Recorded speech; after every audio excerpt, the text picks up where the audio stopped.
Assalamualaikum warahmatullahi wabarakatuh.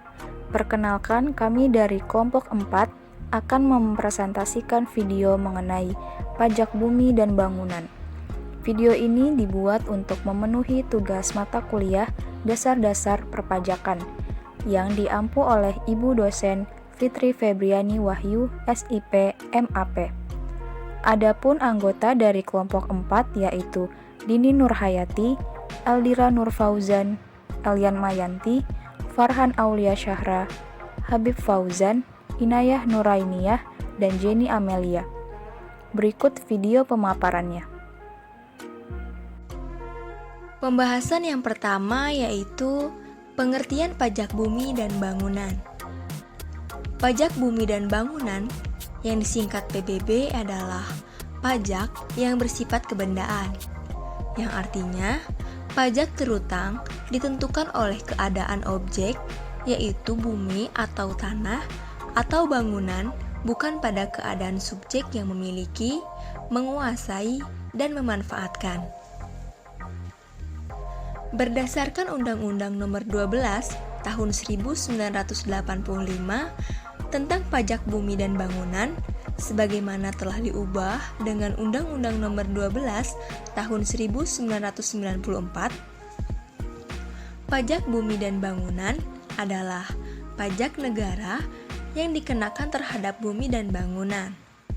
Maka dapat disimpulkan, pajak bumi dan bangunan adalah sebuah pungutan wajib yang diambil oleh pemerintah terhadap suatu bangunan yang digunakan sebagai tempat tinggal, perusahaan, maupun pelaku bisnis kecil dan menengah. Selanjutnya, dasar hukum pajak bumi dan bangunan. Pajak bumi dan bangunan yang disingkat PBB dapat didefinisikan adalah pajak negara yang dikenakan terhadap bumi dan atau bangunan berdasarkan Undang-Undang Nomor 12 Tahun 1985 tentang pajak bumi dan bangunan, sebagaimana telah diubah dengan Undang-Undang Nomor 14 Tahun 1994. Dasar pengenaan dan perhitungan pajak bumi dan bangunan pedesaan dan perkotaan. PBB P2 dipungut berdasarkan pada Undang-Undang Nomor 28 Tahun 2009 tentang pajak daerah dan retribusi daerah, UU PDRD. Besarnya PBB P2 terutang ditentukan oleh besarnya tarif pajak, nilai jual objek pajak, dan nilai jual objek pajak tidak kena pajak. Tarif pajak sebagaimana diatur dalam pasal 80 Undang-Undang PDRD ayat 1 diatur bahwa tarif pajak bumi dan bangunan, pedesaan dan perkotaan ditetapkan paling tinggi sebesar 0,3%. Sedangkan ayat 2 mengatur bahwa besarnya tarif PBB P2 diatur dengan peraturan daerah. Baik, setelah mengetahui dasar hukum pajak bumi dan bangunan, materi selanjutnya yaitu mengenai asas-asas pajak bumi dan bangunan yang dimana terdiri dari 4 asas. Asas yang pertama adalah memberikan kemudahan dan kesederhanaan, yaitu dengan pengertian bahwa mudah dimengerti dan dapat dilaksanakan. Asas yang kedua adalah adanya kepastian hukum, yaitu dengan pengertian bahwa pengenaan pajak bumi dan bangunan diatur dengan undang-undang dan peraturan ataupun ketentuan pemerintah sehingga mempunyai kekuatan dan hukum. Asas yang ketiga adalah mudah dimengerti dan adil, di mana keadilan vertikal maupun horizontal dalam pengenaan pajak bumi dan bangunan yang disesuaikan dengan kemampuan wajib pajak. Dan asas yang terakhir yaitu asas menghindari pajak berganda, dengan pengertian bahwa menghindari pengenaan pajak lebih dari satu kali oleh dua negara ataupun lebih atas suatu penghasilan yang sama. Materi selanjutnya yaitu objek pajak bumi dan bangunan. Objek pajak bumi dan bangunan adalah bumi dan atau bangunan. bumi yaitu permukaan bumi yang terdiri dari tanah dan perairan, dan tubuh bumi yang ada di pedalaman serta laut wilayah Indonesia. Contohnya, rumah tempat tinggal, bangunan tempat usaha, gedung bertingkat, pusat perbelanjaan, emplasemen, pagar mewah, dermaga, taman mewah, fasilitas lain yang memberi manfaat, jalan tol, kolam renang, anjungan minyak lepas pantai. Selain itu, ada pun contoh lainnya seperti sawah, ladang, kebun, tanah, pekarangan, dan tambang.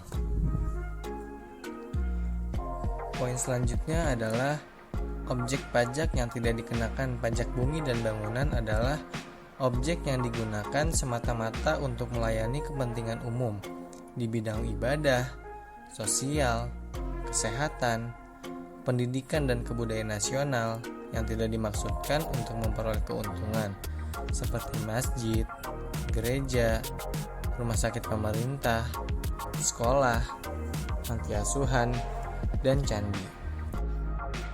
Selanjutnya, cara mendaftarkan objek pajak bumi dan bangunan, yaitu orang atau badan yang menjadi subjek pajak bumi dan bangunan harus mendaftarkan objek pajaknya ke kantor pelayanan pajak atau kantor pelayanan penyuluhan dan konsultasi perpajakan, yang wilayah kerjanya meliputi letak objek tersebut, dengan menggunakan formulir surat pemberitahuan objek pajak atau SPOP yang tersedia gratis di kantor pelayanan pajak atau kantor pelayanan penyuluhan dan konsultasi perpajakan setempat. Materi selanjutnya mengenai subjek pajak bumi dan bangunan. Pemungutan pajak bumi dan bangunan dilakukan oleh pemerintah pusat atau PBB P3 dan PBB lainnya, dan pemerintah daerah atau PBB P2. Ketentuan mengenai subjek pajak bumi dan bangunan yang dipungut oleh pemerintah pusat mengacu pada Undang-Undang Nomor 12 Tahun 1985 tentang Pajak Bumi dan Bangunan atau UU PBB. Sesuai pasal 4 ayat 1 Undang-Undang Pajak Bumi dan Bangunan, subjek pajak bumi dan bangunan adalah orang atau badan yang memiliki hak memperoleh manfaat atas bumi dan atau bangunan atau yang menguasai suatu bangunan. Namun karena luasnya ruang lingkup pajak bumi dan bangunan pada tingkat pusat ini, tidak jarang ditemui suatu objek pajak bumi dan bangunan yang belum diketahui secara jelas siapa subjek yang merupakan wajib pajaknya. Untuk itu, berdasarkan pada pasal 1 ayat 3 Undang-Undang Pajak Bumi dan Bangunan, Dirjen Pajak dapat menetapkan subjek pajak yang memiliki hak memperoleh manfaat dan atau menguasai objek pajak bumi dan bangunan tersebut sebagai wajib pajaknya. Sementara itu, untuk ketentuan mengenai subjek pajak bumi dan bangunan pada lingkup daerah atau PBB P2 mengacu pada pasal 78 Undang-Undang Nomor 28 Tahun 2009 tentang pajak daerah dan retribusi daerah. Terkait dengan cara menetapkan subjek yang merupakan wajib pajak, ketentuannya tidak jauh berbeda dengan Undang-Undang Pajak Bumi dan Bangunan pada lingkup pusat.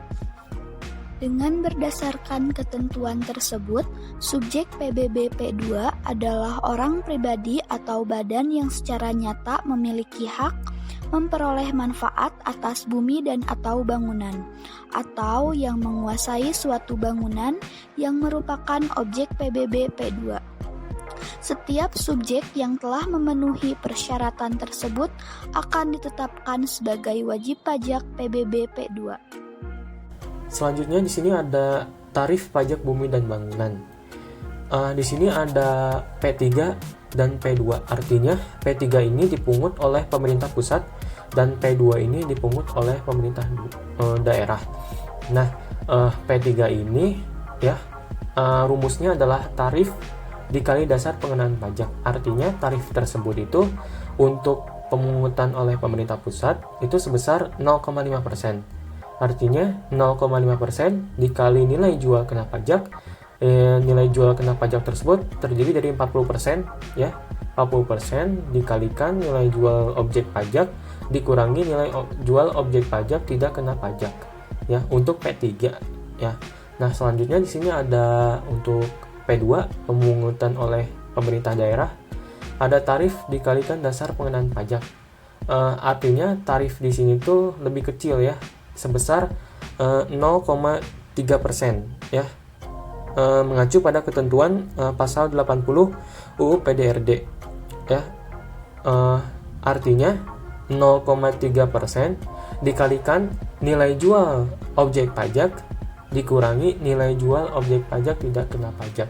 Jadi yang 40% tadi hanya untuk P3, sedangkan di sini tidak ada 40%. Jadi perbedaannya yang pertama adalah ada di tarif dan ini tidak dikenakan 40%. Dan yang selanjutnya yaitu nilai jual pajak bumi dan bangunan. Poin yang pertama, nilai jual pajak kena pajak atau NJKP.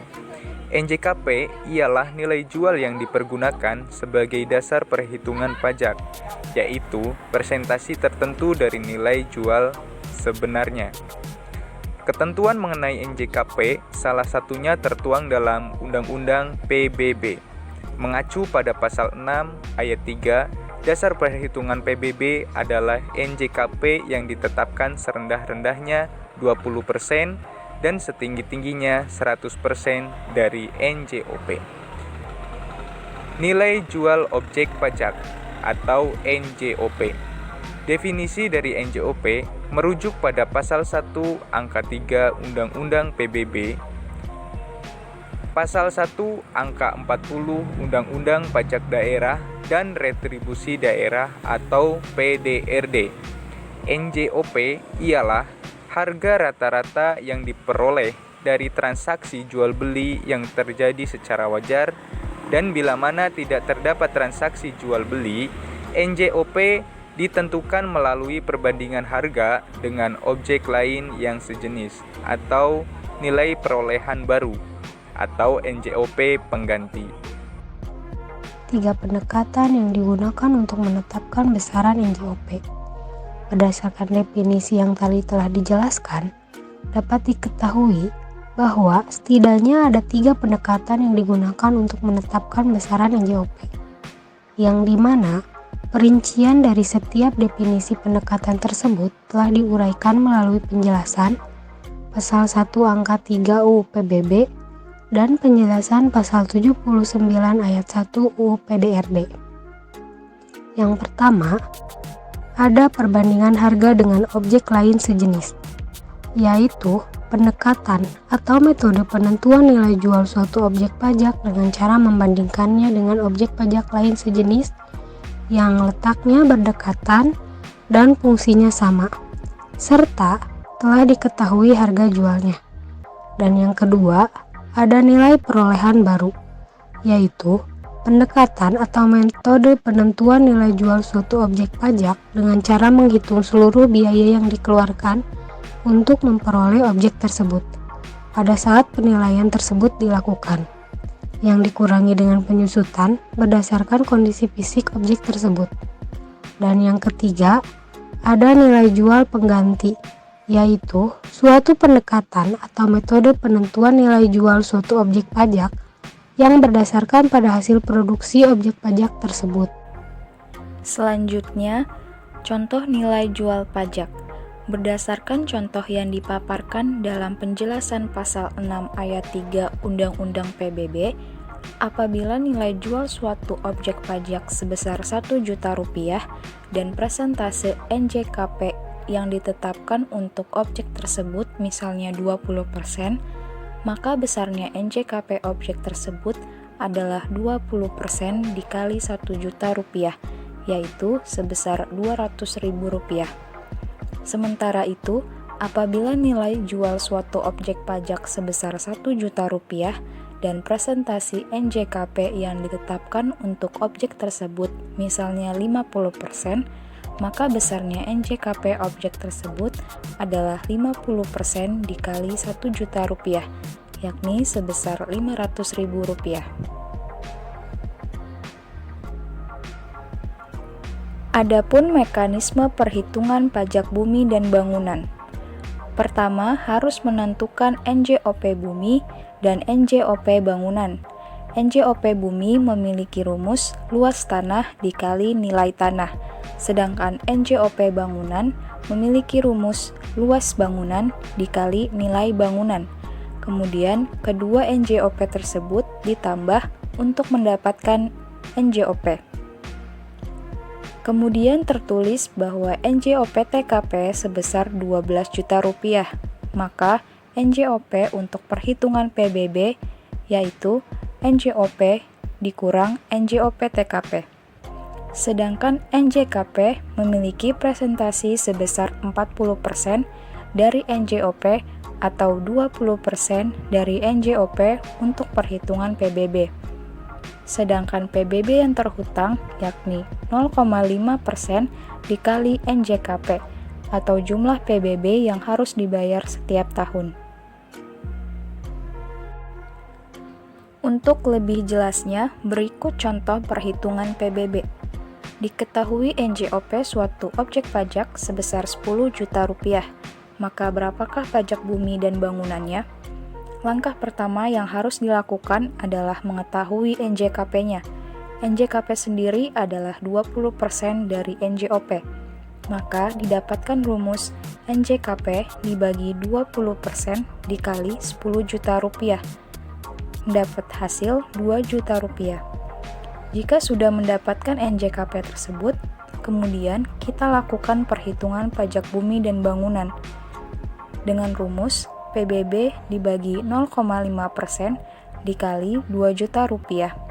Didapatkan hasil sebesar Rp10.000.